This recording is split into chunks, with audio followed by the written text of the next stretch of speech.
Mike Bond of USA Today Sports here with UFC welterweight Siyar Bahurazada. How are you, Siyar? It's been a while since you were in there. You're close to fighting again. How rough have these past couple of years been? Just the layoff and everything. Yeah, I took some time off.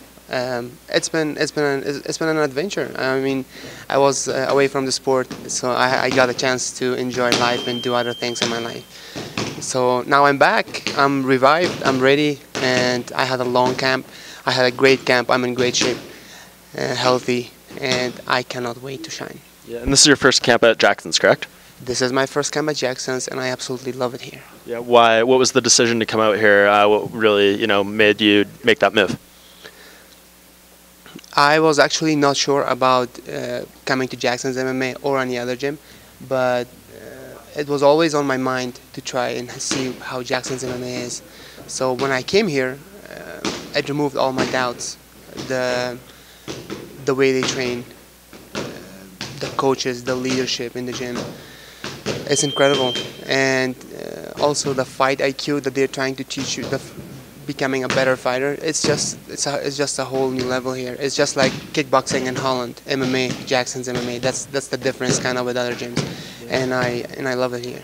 Yeah, and what did you make of this matchup with Brandon Thatch? He came in, he was on a really big hot streak when he came into the UFC, won a few fights, finished them in the first round, and then dropped a couple, ran into Benson Henderson, ran into Gunnar Nelson. What do you kind of make of where he is at this point, and what challenges do you think he presents?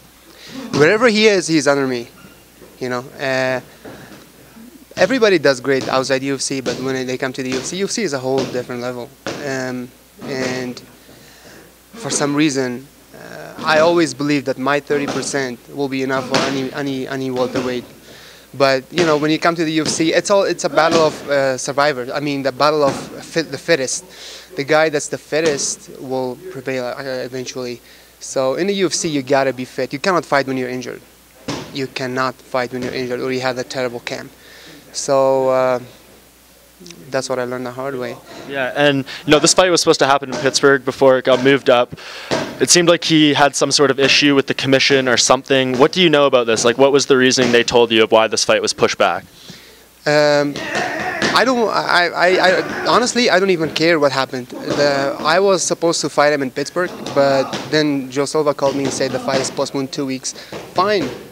I have 2 more weeks to sharpen up my skills, 2 more weeks to, focus more. So, perfect. So he didn't explain to you why?